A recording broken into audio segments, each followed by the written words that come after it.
Good day, and welcome to our session, Azure Infrastructure for Cloud Native Solutions. My name is Igal. I am leading Azure Compute PM team, and joining me today are Aaron Davidson, Distinguished Engineer from Databricks, and Mario Espinoza, Chief Product Officer from Illumia. During this session, we would like to highlight a couple of examples regarding how our customers and partners are architecting and deploying their cloud-native applications on Azure. If you joined our previous sessions today, you have already seen this slide. But let me explain it. As we are thinking about the usage of our infrastructure, we are thinking about three types of workloads. Business-critical workloads, those are the workloads that are needed in order to ensure that business never stops. Operations continue, the behavior of those applications is highly resilient, highly reliable, there are compliance and SLA requirements for those applications. Cloud-native solutions are a bit more dynamic. They deliver new type of experiences. They quickly scale up and down. They are elastic, more innovative. They offer ability for your developers, for our developers, to quickly develop new applications and enable new capabilities. This session is going to be focused on cloud native. Another type of applications, of workloads that we are thinking about are AI native. This is where we are thinking about agents, agentic workloads. Workloads that adapt continuously, that act autonomously, that in many cases leverage newest frameworks that we are offering, that our ecosystem is offering. With Azure IaaS, we have taken a system approach. We are innovating on all levels of the stack, starting from the lowest levels like custom silicon, like Cobalt 200, our newest ARM CPU offering, and all the way up to Kubernetes stack, AKS solutions that we are offering on top of Azure. In this session, we are going to focus on a few examples of how those are leveraged end-to-end. When we are talking about cloud-native applications, what do we mean? As many of you know, cloud-native apps are composed of loosely coupled microservices, typically containerized. They are managed declaratively with immutable infrastructure deployed via APIs. They are built to overcome failures, and they are frequently deployed over automation using configuration, using dynamic configurations. They are running very rapid iterations and generally operationally pretty efficient. The use of containers, service meshes, API-driven CI/CD pipelines, microservices, and immutable infrastructure are central technological hallmarks to what cloud-native applications are standing for. And the benefits are clear. There is rapid innovation, faster time to market, and unprecedented levels of business agility. The underlying infrastructure needs to be elastic in order to run those applications. We must ensure that we have support for auto-scaling, support for containers and orchestration. We must ensure high availability and resiliency. We need to enable infrastructure as a code for automation, provide observability tools, secure networking, and so on. And we are going to talk today about two examples of large software companies that built on those primitives and implemented their solutions on Azure. So let me invite to the stage Aaron Davidson, Distinguished Engineer from Databricks. Just introduction to Databricks. Databricks is running in 15,000 organizations today, which is what, 60% of the total Fortune 500 market? Pretty good. It's amazing. So let me give you the mic and tell us how you're using Azure. And thank you. Here's a clicker. Excellent, and a clicker too. Thanks everyone, hello. And so I'll be talking about reliability at Databricks scale. What does that mean? So Databricks actually launches 25 million VMs every day in Azure. So that's pretty reasonable scale. And I will say that reaching this point has been a 7-year partnership with Azure, working really closely together. We've really appreciated the partnership as we continue to do so. And so what I want to talk to you today is basically what are the challenges reaching that scale, or maybe a couple orders of magnitude below that scale, so you can kind of apply these to your own applications. Before I dive in, though, I do want to just mention, like, why is Databricks launching so many VMs? Are you guys just like having a bug that has a for loop? So Databricks does 3 different kinds of product areas, and all of them relate to big data and require big data. So the first is data engineering workloads. So data engineering workloads are those that process a large amount of data, usually like raw data going into silver data, going to gold tables, which is then exposed to the downstream users. And so these are things that might run nightly or maybe in a continuous fashion.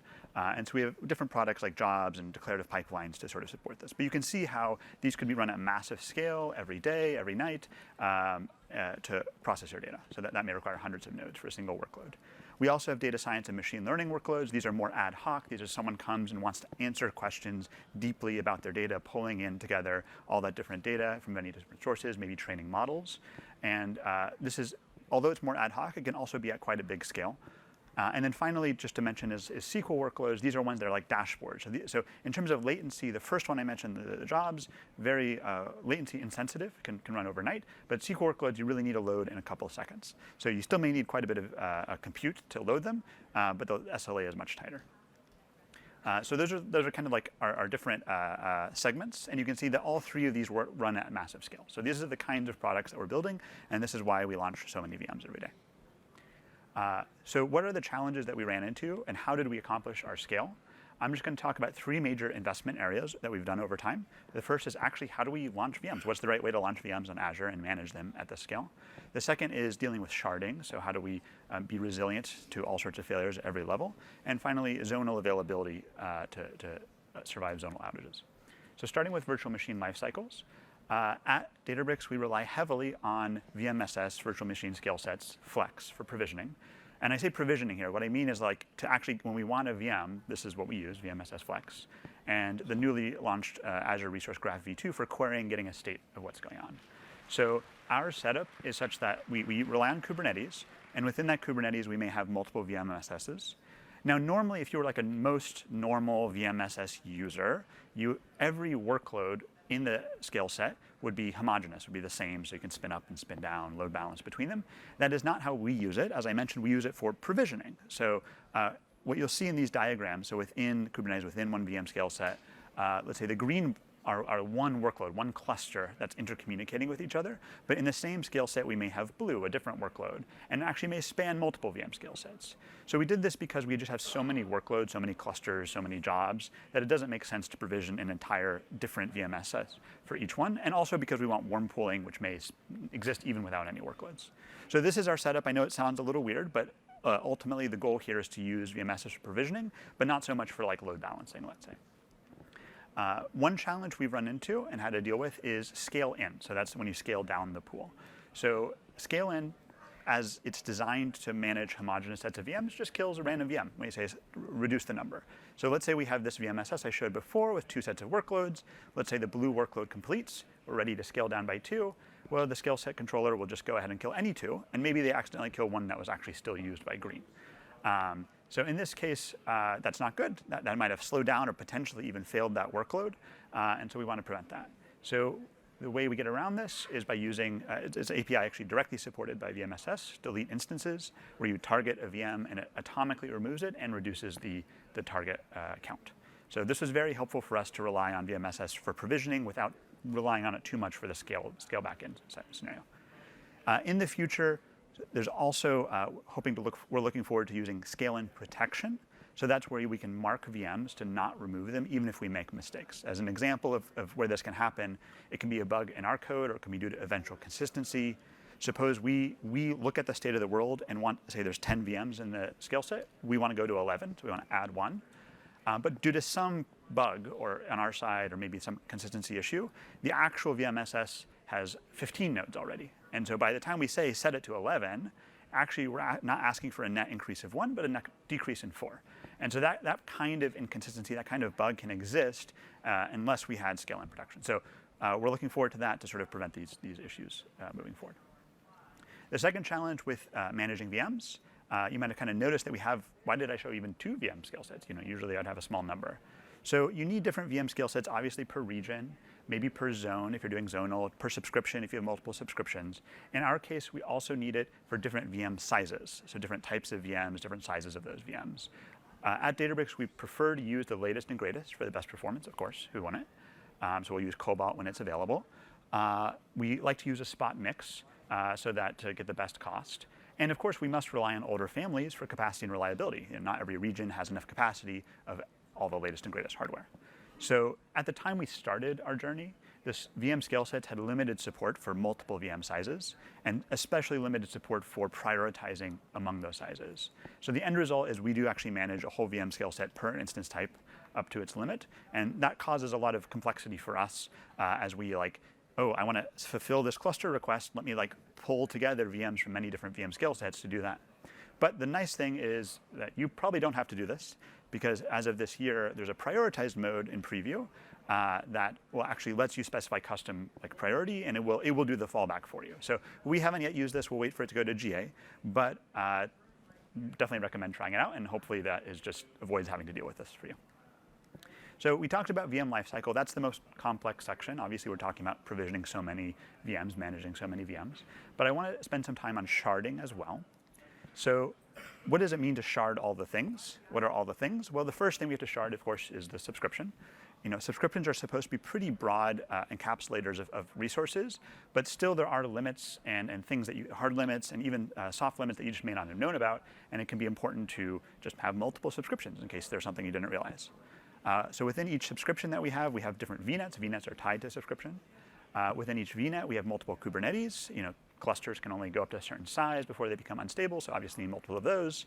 And I already showed the multiple VM scale sets. And we actually use application security groups as our primary isolation mechanism for networking. So that's what this last box is, and those blue boxes are VMs. So VMs bound by security groups running within VMSs, running within Kubernetes, running within VNets, running within subscriptions, and all of those are kind of copy-pasted many times.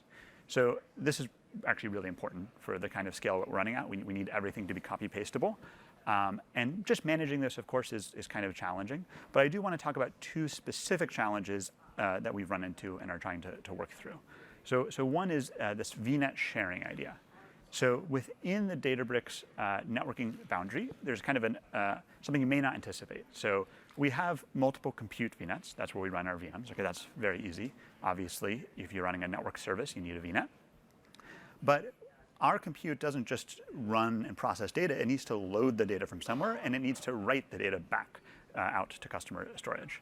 So for this purpose, we have this thing called an egress VNet, like a stable place where we can attach private links, attach service endpoints, so that we can connect to customer storage, to customer VNets, or maybe even on-prem databases.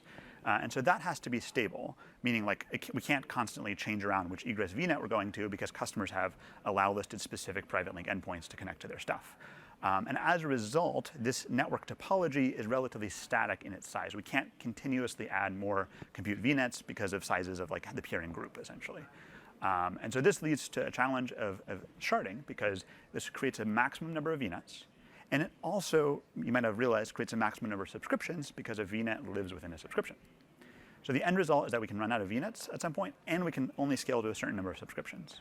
So fortunately, this new solution coming out, VNet sharing, should allow us to get around both of these issues. So VNet sharing will allow us to take a VNet that does live in a subscription, share it with another subscription, and launch VMs in that other subscription using the VNet from the first. So very simply, very obviously, that allows us to create more subscriptions than we have VNets, because we can share them.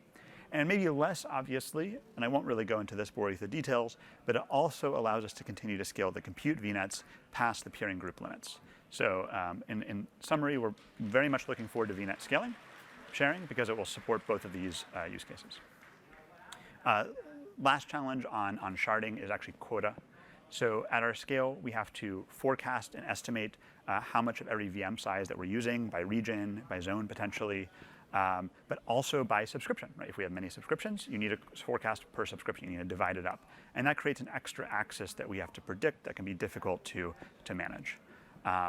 So Azure Quota Groups is a feature that was recently out that allows just directly sharing quotas across subscription. You create one forecast, one demand of of the quota, and you can just pull it from any subscription that you like. So directly solves this problem. Other people won't have to have this problem. That's great. Just the last topic I want to discuss briefly is zonal availability. So when we started at Databricks, we started regionally. So every VM we launched was in a regional VMSS, and that meant that it's nice when you launch it, it's a higher availability, more likely to run, because it'll run in whatever zone is available. But there's really two issues. The first is that if you have a cluster of VMs all running regionally, then any zone going down will affect essentially all workloads, because all workloads have some capacity in that zone. And so that's not good. That's not really zonally resilient.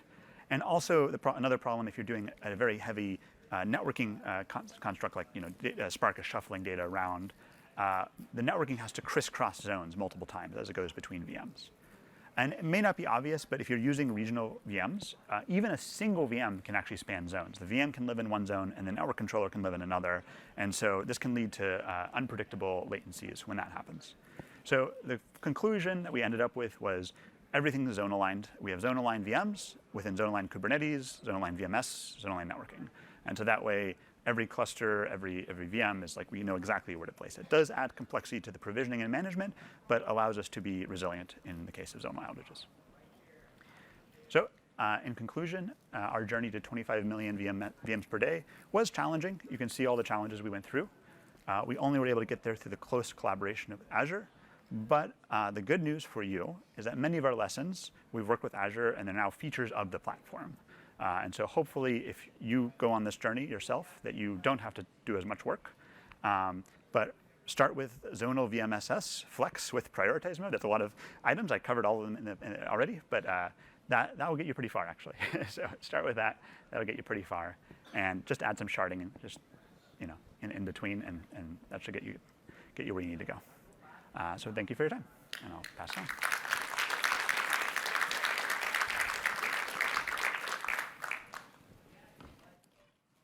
Thank you so much for sharing your experience. And now let me call to the stage Mario Espinoza, Chief Product Officer from Illumia. So when we talk about security, it's always on everyone's mind. Illumia has been providing an interesting set of solutions around breach containment. Tell us more. How are you doing that on Azure? Absolutely. Thank you so much for having me, and thanks for joining us. So, the challenge of containing breaches, right? So if you think about it, 58% of organizations that are hit with ransomware, they have to halt operations. So a lot of your companies will be at risk of this attack. This is just from January 2025. So what does Illumia do? And you will see how we leverage Azure infrastructure and a lot of the services that Azure provide to achieve this goal that Illumia does.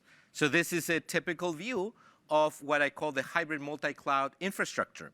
So a lot of your companies will look like this. So you will have a data center, you will have multiple clouds, you will have everything from a mainframe to a Lambda function, Azure function, and so on. And endpoints as well, IoT devices. And it's very easy for breaches to spread. So as we all know, today social engineering with AI is winning the battle.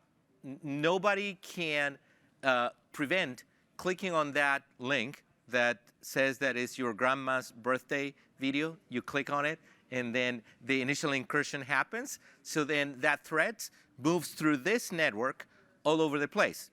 So it's very hard to identify that attack. Midnight Blizzard, for example, where nation-state operatives can get inside your network and be there for months. And Illumia built what we call a breach containment platform. What is that? So we're going to show how we use Azure infrastructure and graph databases to build a graph of your network. So we will use that graph to both identify the breach and give you insights, and we'll use it also to segment, to contain, to prevent lateral movement across your network. We've been doing this for a very long time, and Illumia is the largest segmentation player in the world. So what did we need to achieve this complex problem of stopping the breach? So number one, we said we need to detect very fast. And we're talking about not only terabytes of information, but petabytes of information that we process. We process all network flows for a very large customer. For example, Microsoft is our customer. So for Microsoft corporate network, we process all the network flows. Imagine that. We're talking about millions and millions of workloads in the infrastructure. So number one, fast detect and decide. Second, very accurate inventory. How do you discover every Azure resource in your environment? Number three, we need to combine data and find the real risk. So this will require aggregation of data. Enforcement at scale, being able to stop the transfer of information, and then the resiliency and audit. So now let's talk about Azure. What are the Azure capabilities that actually gave us each of these requirements one by one? So the detection, the fast detection, we got it with the high performance of the Azure platform. We were able to achieve this processing of petabytes of information in minutes with the elasticity of the platform. We also aggregated graph. So we used the newly released Sentinel Data Lake and also graph infrastructure to build this combined data set and metadata. We also use predictable cost performance to achieve that scale, right? So as we all know, the Azure platform is very cost effective, and we were able to have the buying plans and also predict how our costs with this high compute was going to be. And finally, of course, the high availability that the platform brings. So what services did we use? So this is a high-level overview of Illumia on Microsoft Azure and how we use a myriad of services to implement this security graph. So we start on the left-hand side with cloud and data center network flow logs. So we use Azure Event Hub and storage accounts to start processing that. So we have a pipeline, a high-speed pipeline that processes all these workloads. So we read distributed storage with network flows. We also use the Azure Resource API, and we put that into this ingestion stream processing. So we use the backend of Data Explorer with Kusto. We use the Azure ML Studio, because what we do is to process all these flows, and for every workload, we look at every communication in and out of the workflow, and we pass that to a deep learning model. That deep learning model can tell you if that workload is a domain controller, a database, it is a BitTorrent service running, it is an attacker running TeamViewer in your environment to connect remotely to your machine. And we run that on Azure ML Studio. We use CosmoDB as well as our backend. And in order to implement the graph, we rely on Event Hub, Data Explorer, Kusto, and Gremlin to implement the graph database. All of that runs natively. So it's 100% Azure.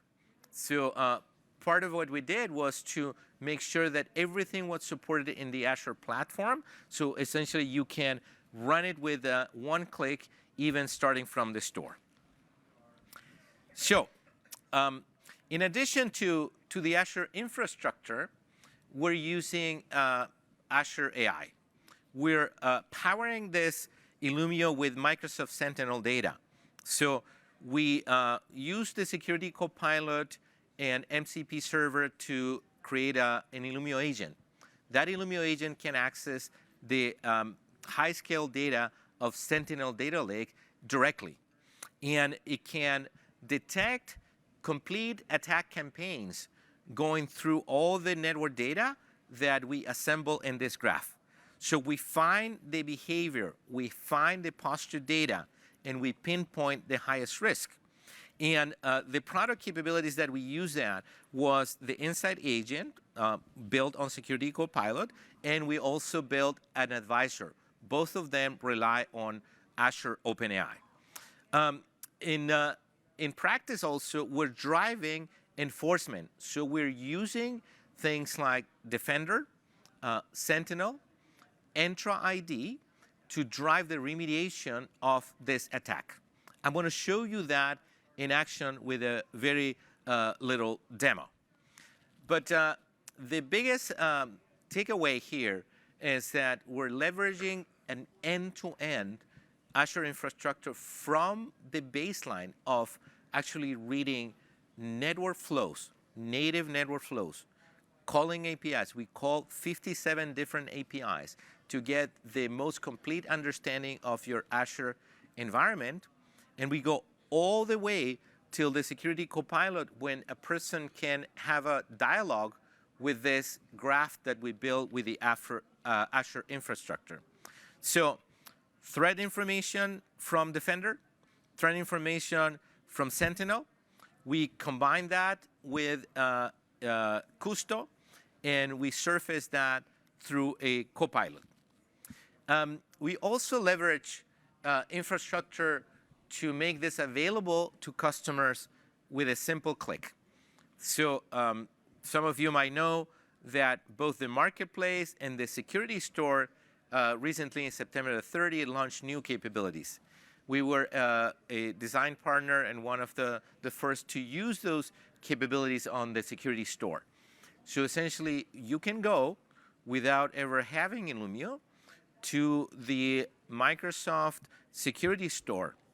And with a simple click, the Illumia application is going to be deployed in real time. It takes a couple of minutes. It will connect with your security data lake, native, of course, to the Azure platform. This is part of the Sentinel product line. It will, at the same time, spin a security graph on top of the lake. It will connect with Entra ID. It will connect with Defender. It will connect with Sentinel threat feeds, and will integrate all of that in the security lake. In addition to that, we will spin a dedicated security agent on top of that to analyze your graph and present the results.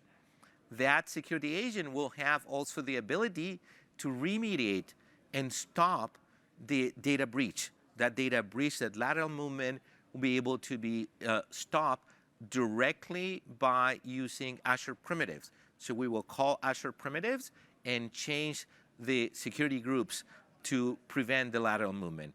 So as you can see, end-to-end, from the decision of deploying this up to remediating the incident, all of it using the Azure infrastructure.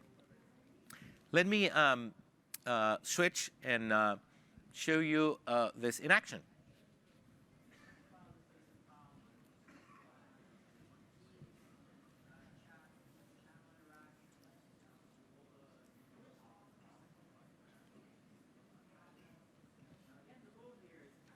Alrighty, let's see if this works.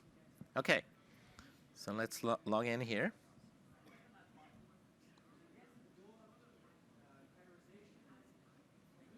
As you can see, this is live. Of course, everybody told me don't do that, don't do that, don't be crazy and do a live demo. It's going to fail. So I have a video, so I can switch in case it fails. But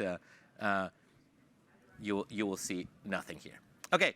So let's focus on this. This is the most interesting part. And just to show you that this is completely live, we're going to go to Security Copilot at Microsoft.com. And we will ask, can you get the latest Illumia investigation report? Let's see if the Security Copilot knows what I'm talking about. So, supposedly, this is going to start running the AI agent on top of this. It takes like a minute. So I'm going to let it run. And in the interest of time, I also have one that I ran just a few minutes ago. We will go back and see that it is exactly the same item. But as you can see, in 2 minutes and 56 seconds, it analyzed tons of information and data natively on Azure. It detected that a critical credential was compromised for Jane, and that a privilege escalation to an administration was done with Bob's account. There's lateral movement using RDP.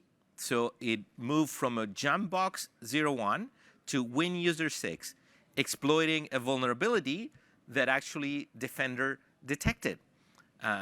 Jane actually clicked on a phishing link, and it was compromised. Then the malicious attacker used this to exfiltrate data to this SQL Server address and got out 36 gigabytes of information from Azure to OCI through Cloudflare after staging. So there's a narrative of all the steps in that, and you can imagine how complex and almost impossible for a human it will be to follow all the steps that the sophisticated hackers are using in your environment. But thanks to the this big data analytics that Azure allows us to utilize, in the Illumia building of this graph, we can actually surface this and make it available to any user. Any user can come to the Security Copilot and use a highly scalable solution built on Azure. So there is correlation, everything coming from the Azure Data Lake. We're using audit log findings, correlations of sign-ins, threat intelligence matches, and the vulnerability context. Actually, it finds what were the tactics used for this. And this is from the MITRE attack framework. We correlate that with the MITRE attack framework. And it will identify the individual workloads in your environment, right? So sometimes the users struggle to just understand how millions of workloads are connecting to each other and how the network path go from one place to another. So it shows you what are the containment and remediation actions, and it allows you to actually look at the attack path. So let's take a look at that. So you can see visually right now, leveraging this capability, what the graph looks like. So in this case, we have Jane, and as I said before, we identify all the information, ingesting, petabytes of information from Entra ID, and also from Defender, and we identify that she clicked on this credential harvesting phishing campaign, right? Initial access, high severity. And with that click, Jane was exposed. Now, from this virtual machine, we can look at what we call the blast radius. And with the blast radius, you can see all the machines that are accessible from this particular jump host. So this jump host was compromised. It moved to this win user machine, and finally got access to all these machines in your environment. Finally, accessing a very large network for the lateral movement. So part of what we can do also is we can go to this particular machine and look at details. So now what we do is we get all this data from the Sentinel data lake, and we build this actual real-time picture of what is happening in the network. So in this case, this brings you the exact traffic that is going between these two machines, and allows you to investigate and eventually block any traffic. So you'll be able to also quarantine the file. We will not only create a traffic map, but also the different roles, the risky traffic, the malicious IP, the risky services, external data transfer, and all these rules. So all in all, to summarize, what we have done is to use native Azure infrastructure, going back to the overview at the beginning. So we start from the most basic elements of the infrastructure, the storage accounts, the flow logs, the network VNet information. We use the Azure resource APIs. We call them at high scale. We created a pipeline. That pipeline is using Event Hub, is using Custo, it uses Cosmo DB. It's using, of course, containers, using Spark. It is actually creating all the elements to process that petabytes of information at high speed. We then create the graph on Gremlin, and we make that graph available to these Illumia agents.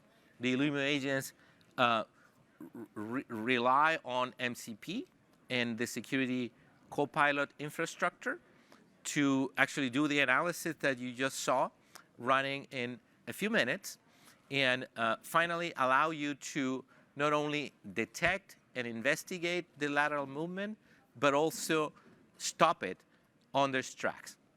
So I want to highlight the partnership with Microsoft.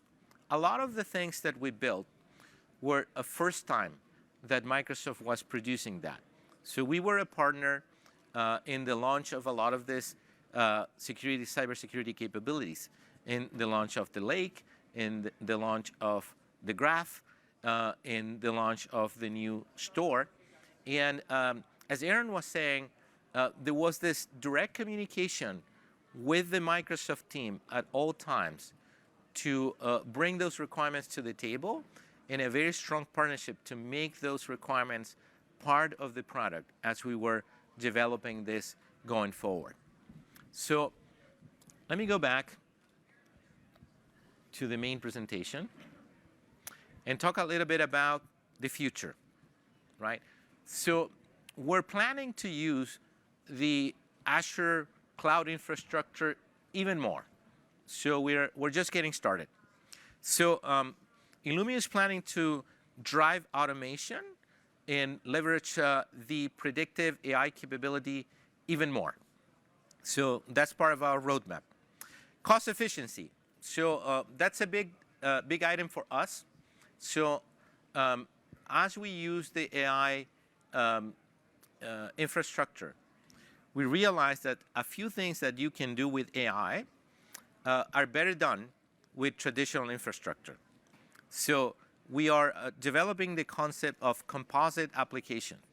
A composite application relies not only on an AI component, like an MCP client on an MCP server, but also traditional application modules that run, let's say, on containers, that run Spark jobs, that are more like a traditional microservices application. And we have been working with the Azure team and with the security team with this concept of allowing that, I would say, smooth coexistence between these two components, AI application plus traditional microservices application, all mesh up. So that is going to bring cost efficiency. It will boost the performance and reduce the overhead. So more intelligence is coming, and that is a lot about filtering the information at a high speed. So just to give you an idea, the Illumia data set cannot be stored in real time and then queried. It's too much data. So it will take days to just store it and then query it. So we have to do everything on the fly. So everything is a pipeline.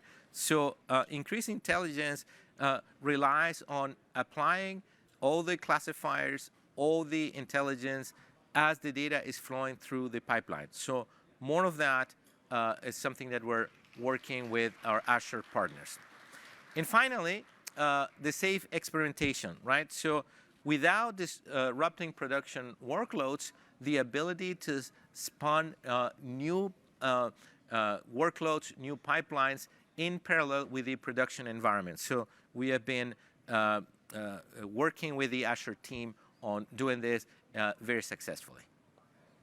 So I want to thank all of you for your time and offer, sharing all of our learnings in terms of what we did with the Azure infrastructure. I think that we're one of the heaviest user in terms of how many services we use. We use the entire set of services of Azure infrastructure. And we'll love to share our experience and tips and tricks. So we are at a booth here at the conference. So we'll be happy to share our experience. So back to you. Thank you so much.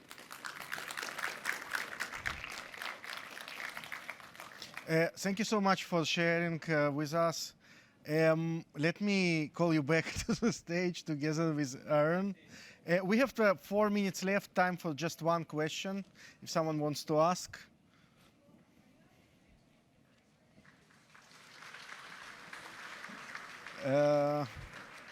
I don't see any questions. Cool. So you can reach us after this forum, after this meeting, face to face. We are here to answer a few questions. And thank you so much for coming, and thank you so much for sharing. Thank you for having me.